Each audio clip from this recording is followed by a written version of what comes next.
Hello అండి, welcome to my channel foodies 999. మొక్కజొన్నతో దోశలు, గుంత పొంగనాలు ఎలా తయారు చేసుకోవాలి ఇప్పుడు ఈ వీడియోలో చూద్దాం. ముందుగా నేను ఒలిచి పెట్టుకున్నటువంటి మొక్కజొన్న ఇవి. సో దీంతో పాటు నలుగు పచ్చిమిర్చి తీసుకున్నాను, 4 వెల్లుల్లి రెబ్బలు తీసుకున్నాను, చిన్న వెల్లిపాయ ముక్క, కొద్దిగా ఉప్పు. ఇప్పుడు మనం మిక్సీ పట్టేసుకుందాం.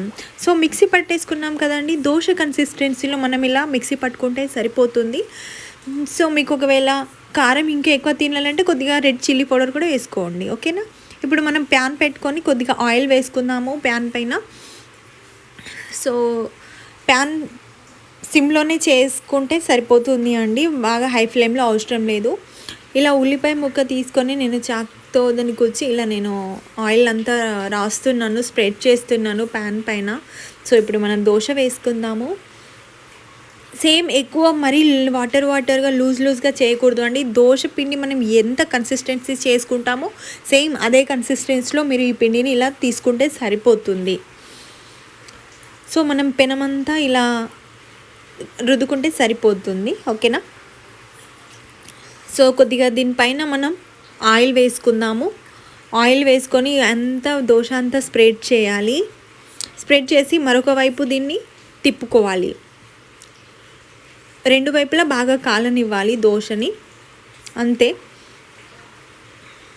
సో చూస్తున్నారు కదా, చాలా చక్కగా బాగా ఉడికింది, బాగా కాలింది.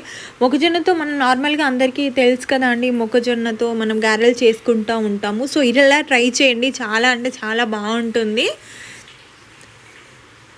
పల్లి చట్నీతో తిన్నా కూడా, నార్మల్గా వట్టిగా తిన్నా కూడా బాగుంటుంది. ఓకే, దోశ రెడీ అయింది. ఇప్పుడు మనం ప్యాన్లో పొంగనాలు వేసుకుందాము. సో పొంగనాల ప్యాన్ అండి, నేను ఆన్లైన్లో తీసుకోవడం జరిగింది యాక్చువల్గా.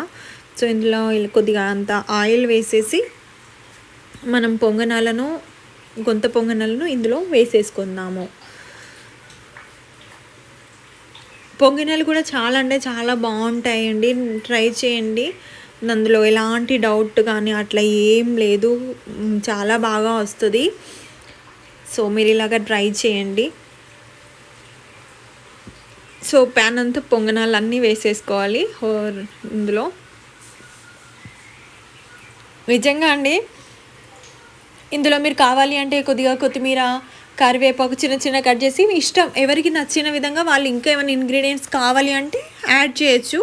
బట్ నాకైతే ఇలా టేస్ట్ అయితే బాగుంది అనిపించింది, అందుకే మీతో ఇది షేర్ చేసుకోవాలి అని చెప్పి నేను ఇలాగా మీకు ఇంట్రడ్యూస్ చేస్తున్నాను యాక్చువల్గా.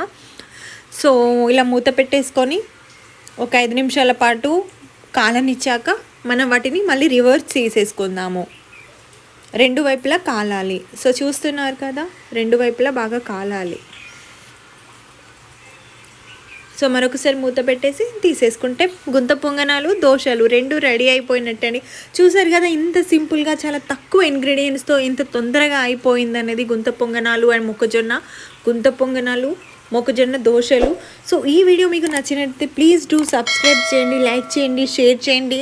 మీరు సబ్స్క్రైబ్ చేస్తే నాకు ఇంకా వంటకాలు, ఇంకా కొత్త వంటకాలు చేసి చూపించాలి అనిపిస్తుంది. Thank you.